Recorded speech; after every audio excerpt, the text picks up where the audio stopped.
Ça fait plus de 6 ans. Les Congolais ont permis de conduite. Et annoncé pour 2022, et Simbakte parce que Makamboleka est belé, mais cette fois-ci, Jean-Pierre Bemba, le vice-premier ministre, ministre il y a transport, a décidé qu'on lançait délivrance, il a permis de conduire. Dernier point d'habitude, panique générale au Rwanda. C'est 28 août à 14 h, panique générale à Kizeni. À la grande barrière, à la frontière terrestre au Babengaka, Goma, Rwanda, il y a eu des coups de fil. Les Wazalendo voulaient entrer pour attaquer le Rwanda, entrer au Rwanda. Après avoir tué un militaire RDF. Tokoye ba nini eleki lelo na Giseni. Ba magasin kangami, ba no panique na Rwanda. Bino docha biso makele yake Rwanda za prêt au bunda. Rwanda za na psychose yango ayaka en avance na RDC pour RDC azoto qui n'est pas na été. Tolo belango a panique à Giseni. Et tokopata la bino violation, il a cessé les faits et pas il y a ba M23 RDF na AFC na nyonso wana totanga ngo aw. Sans plus tarder, bandeko na ngai to kemba moko na vive ya sujet émission na biso, mais to kozangisi te ko rappeler bino s'abonner massivement na chaîne na bino Top Africa TV. New Look, partager lien émission oyo benga batu bokoto moungwa peuple Gabi Kabinda esi abandaki masolo lelo eza ya kafu ezo senga biso tozala scotché na chaîne oyo pe bola d'émission oyo benga Gabi Kabinda nde tolobaki na plus 243 81 689 55 33. Tokemba mo na premier point, le chef de l'État Félix Antoine Tshisekedi Tshilombo a participé à la clôture de la deuxième forum de génie scientifique. Les génies scientifiques, ezabanani, ezali ba Congolais au bazan esprit à créativité. Bazo créé babiloko o ezola kisake Congo ekotika la simate. Et lelo toyoki ke mutu moko andimi ko sala ba avion. Ce sont des génies congolais. Ba PC ba moyen asa ba avion au lieu de no somba libanda. Tout ça, ce sont des génies congolais. Bateau bazo créé ba mituka, ba machine ndenge na ndenge. Le chef de l'État, Lelo Oyo, a participé à la deuxième édition pour la clôturer yango. Ce jeudi au palais du peuple, le chef de l'État, Félix Tshisekedi, a présidé la cérémonie de clôture de la deuxième édition du forum du génie scientifique congolais. Le président a visité les stands des inventaires avant de remettre les médailles aux lauréats. C'est-à-dire, à tali babiloko o basali, ba Congolais mayele basé belé, ba Congolais nzamba doté bango na mayele ya ko créer biloko. Mais ezaki kaka négligence ya l'État congolais o azaki kotala teke na Congo pe ba génie bazali. Yango chef de l'État na vision ya ko sala ke ba Congolais ba koma ba millionnaire, ba jeunesse et s'épanouir, azo soutenir bango, ba tunyoso bazo inventer ba biloko. De façon que tous dans la biloko made in RDC. Made in RDC, fabriqué en RDC. Tout comme on peut être pays nyoso. Tala ndeko asalaki robot. Lelo o robot ezali made in RDC. Robot roulage. Robot roulage ezali invention ya une congolaise ingénieure de son pays. Yango moni il faut qu'on soutenir ba initiative ya ba congolais pour tant yozoli na ba ke nous ba chinois pe basaki ba invention ndenge biso to sala et c'est que l'État a soutenu bango a pia ba moyen a créer ba laboratoire scientifique basa na ba place ba laboratoire o ezo permettre bango basa ka ba essai ti e ya sunga biso to sala eloko o na ne sala mate et to créer pe o ya biso mukili to koma pe o kotsa mbongo pona ni photo sombaka ba téléphone na bango pona ni photo sombaka bango basali ba kono ba ko sala te yango chef de l'État deuxième fois a su ko rehausser présence na pona a soutenir ba Congolais oyo bazamba pesi bango créativité nzamba pesi bango maele ko inventer biloko nzamba zo soutenir bango baza ba Congolais pour ba créer ba biloko mboka pe etombwama yango tolobi le président de la République a visité les stands des inventeurs avant de remettre les médailles aux lauréats. Concours des acquis on a battu au bassin qui peut battre à Koleka, au panika qui forum, chef d'État, à remettre ba médaille comme ba lauréat de façon que va continuer sous qu'on pousser ba réflexion na ba créativité na ba musika peut être esungamboka qui n'est bosso. À cette occasion, le chef de l'État a chargé le ministre des Recherches scientifiques, le docteur Kabanda Kaonga, Kakabanda, de façon que a soutenu, a créé loi pour soutenir l'innovation. Le chef de l'État a chargé le ministre de la Recherche scientifique et l'innovation technologique de présenter au Conseil des ministres un projet de test législatif qui garantira un financement innovant et adéquat pour nos chercheurs et innovateurs. Les chercheurs ya Congo sont sous-financés.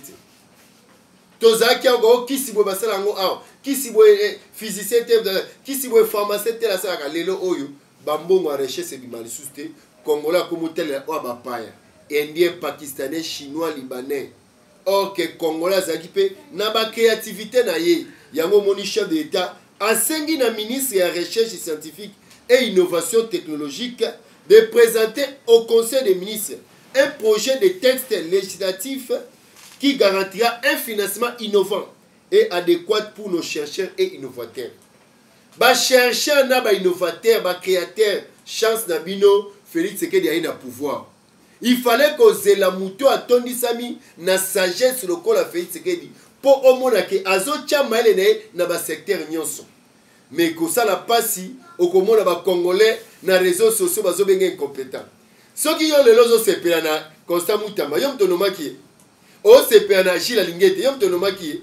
O sepena Michel Katam, yom tonomaki. Lelo o ba université o ezotonga ma près 60. Yom totongi yango. Yom totongi 145 territoires. Yom totonga ba aéroport asika. Yom donc lelo oyo les Congolais de mauvaise qualité ba on vend à peine les réseaux sociaux et longo na ba Rwandais ba critiquer chef de l'État. Yokana le chef de l'État a lobby à cette occasion.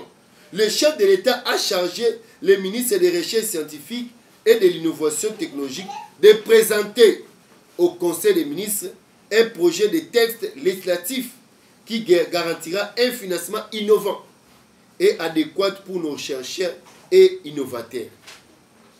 Yo benga mutabunga incompétent. Elenge sawana ta basalango. Yo to ebisagi. Ba sala rocade. Yo to esi basa rocade. Donc, bozala ba Congolais oyo ya bonne qualité. Lelo oyo Mobutu avande na Kanchachi. 32 ans atongaki hôpital à Kanchachi. Mais Mouté oyo benge compétent, yende Moutou atongi hôpital ya niveau 3, niveau tertiaire na Kanchachi. Pour les soldats, bazwa traitement. Avec toutes les machines, ba pareil nyonso ba sona na ba tambukili eza à Kanchachi. Et il y a beaucoup de avant que de poursuivre na Belgique abandonné la Kanchachi. Mais tous les Congolais à mauvaise foi, oh ba Congolais ba toni sami na haine. Zela ba mandat nego yatika Félix asi sapé aye.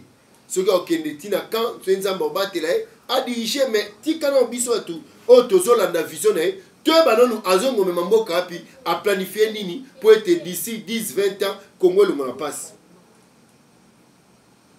Le président Tshisekedi a également enjoint au gouvernement d'accompagner substantiellement la recherche scientifique et l'innovation technologique et d'envisager par ailleurs des allocations beaucoup plus ambitieuses pour ce secteur dans les années à venir.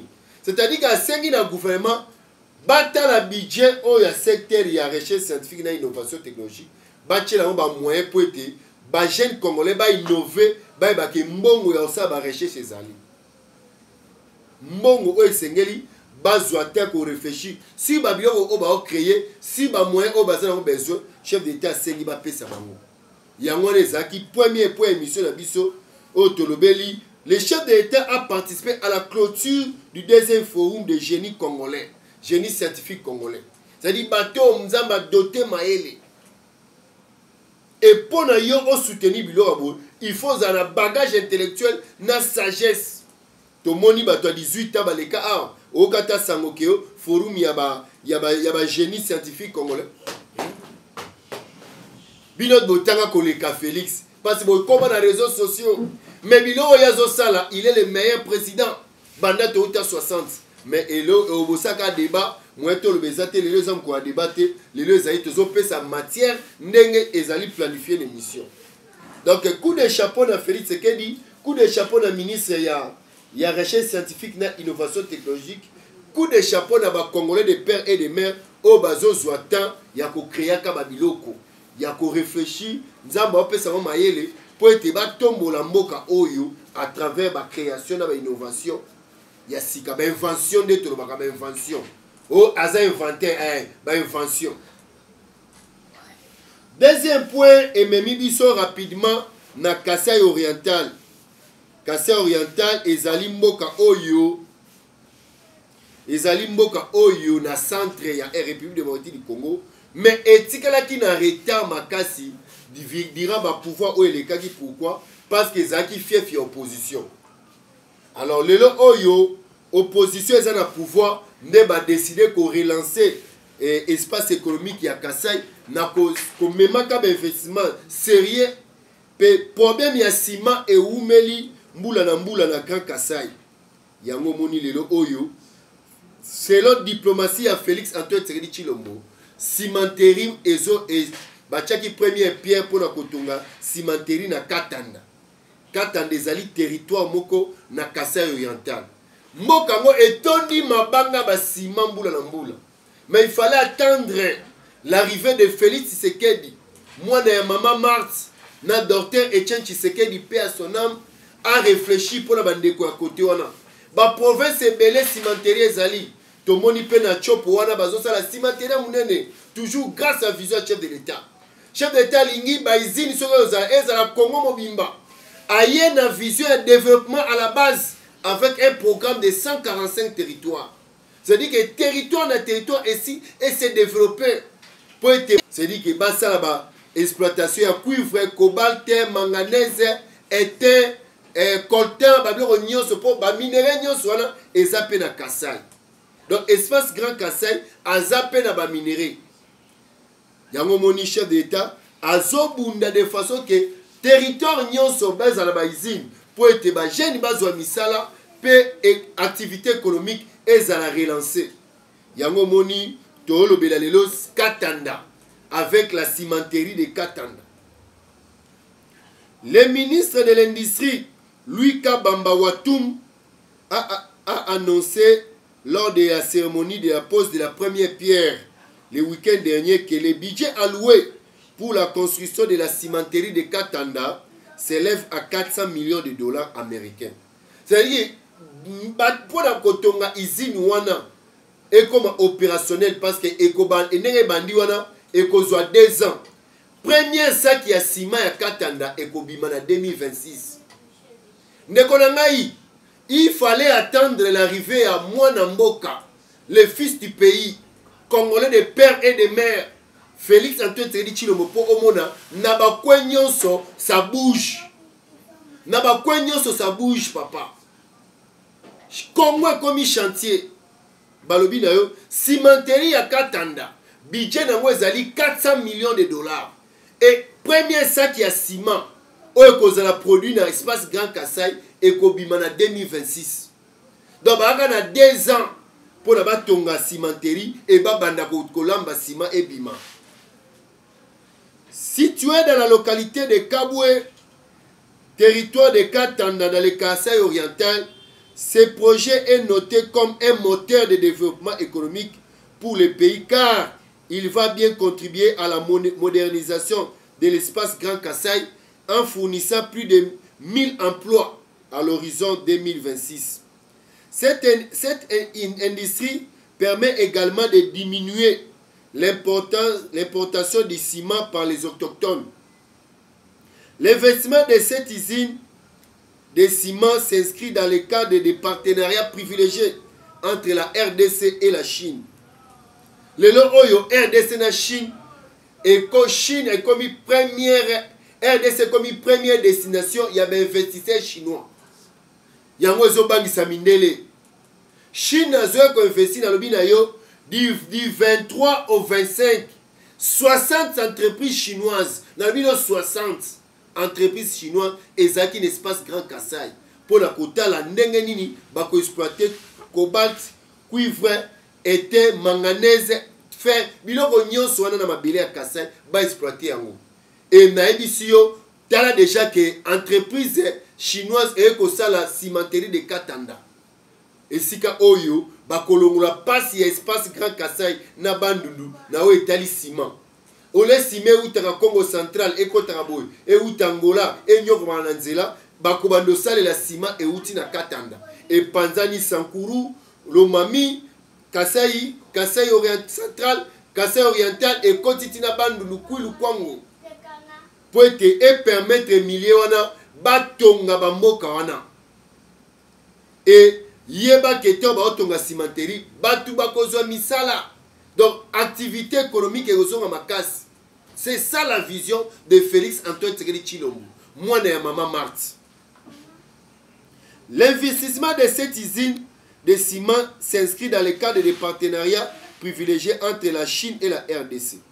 Le projet sera réalisé en plusieurs étapes et la première consiste à la construction de l'entreprise VIP Cement SK dans des unités de 3000 tonnes de ciment qui sera mise en service en 2026. C'est-à-dire 300 000 tonnes de ciment ne bima chaque année.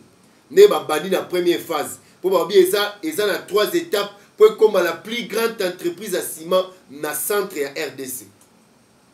Donc en 2026 déjà, 300 000 tonnes de ciment de Kobima par an.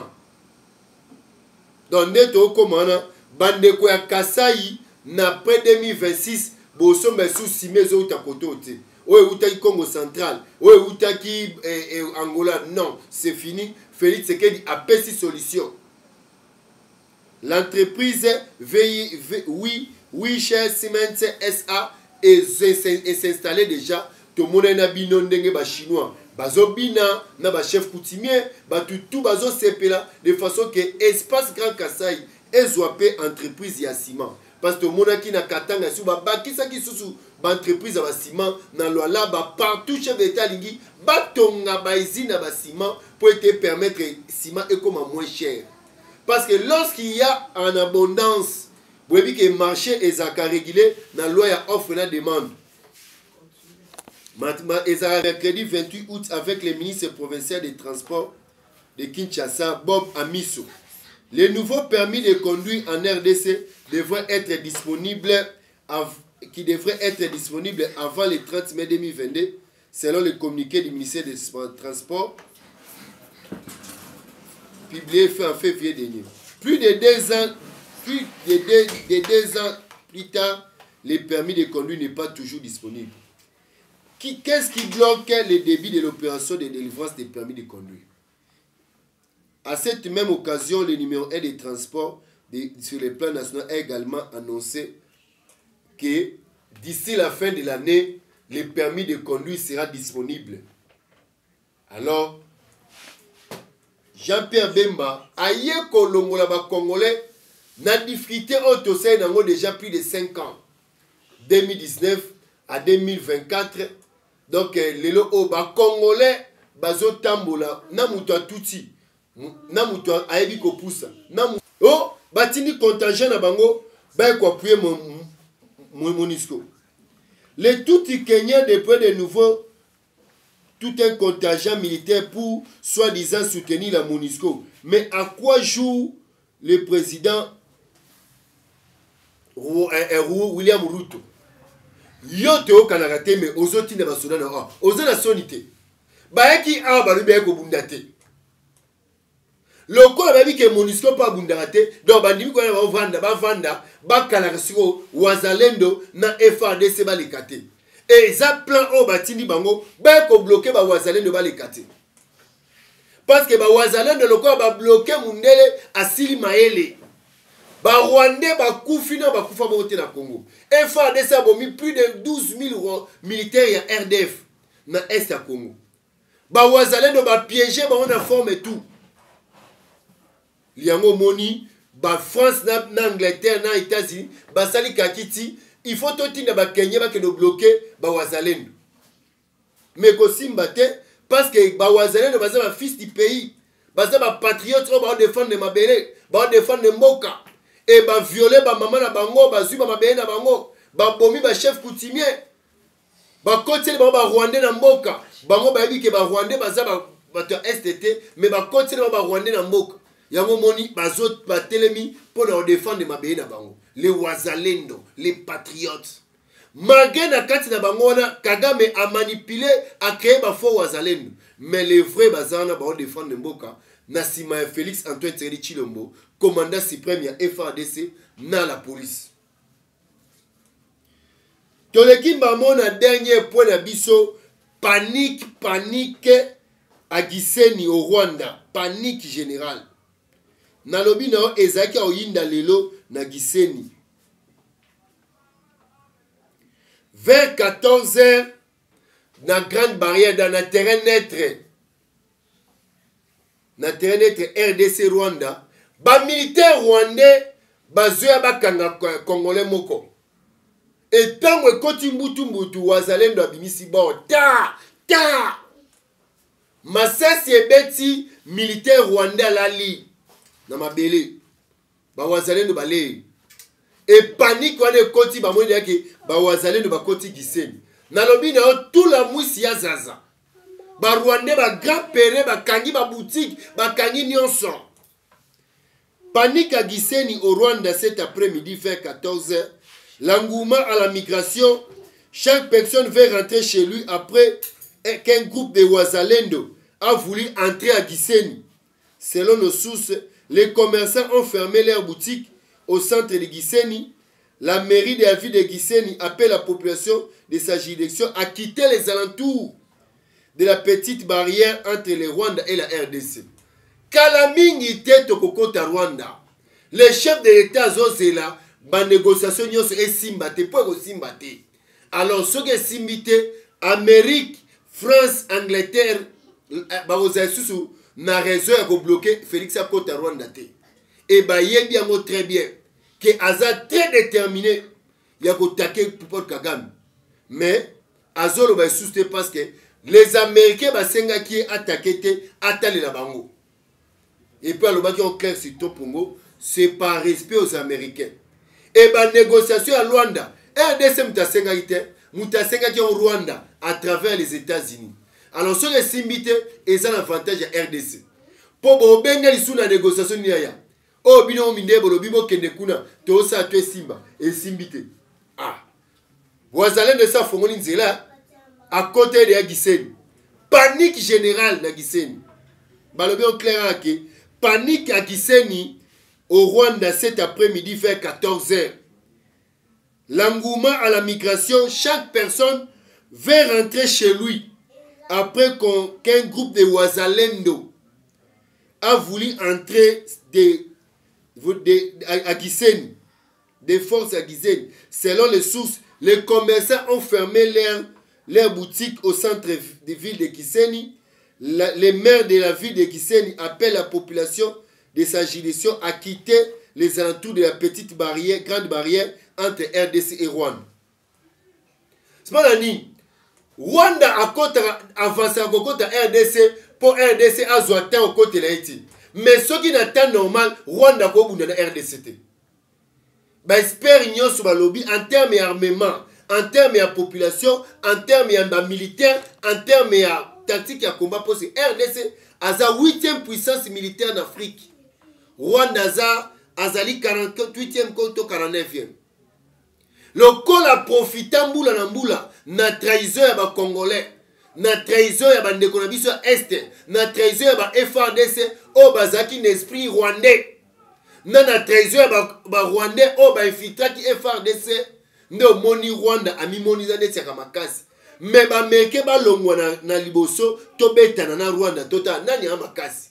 Et les chefs d'État ba clair, initi kuna kota kuna ka parti ya RDC na bo aka boru Paul Kagame kimi na ndako. Parce qu'il a formé plus de 70 000 hommes. Et Bitumba Babunana population. La population congolaise est déterminée que Félix Tshisekedi attaque Rwanda. Baza très déterminé. Mais or que ba Rwandais ba dépéré, ba tuma kololi quoi ba tige, bazo banga ba que ceux qui RDC attaquer biso, c'est la mort. Parce que banda ba sakai na mboka oyo, c'est pour la première fois ba Rwandais ba kufa plus de 8000 na sol congolais.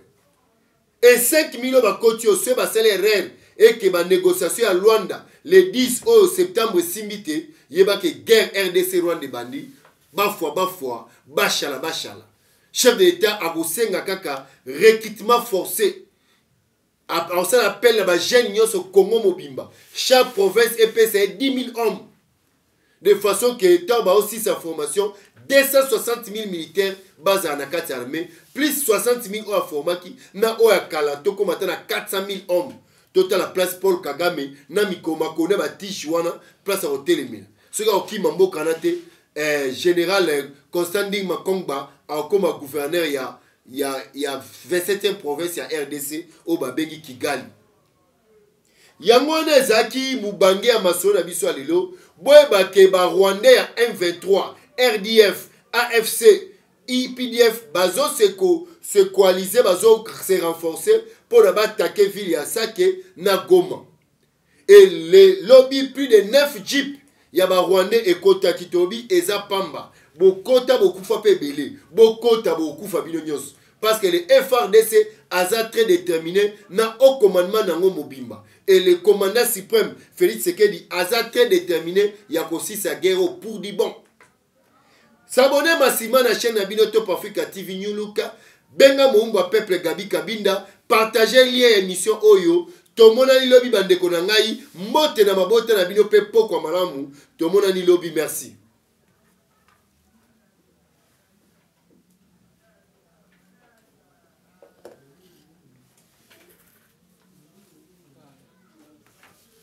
Il est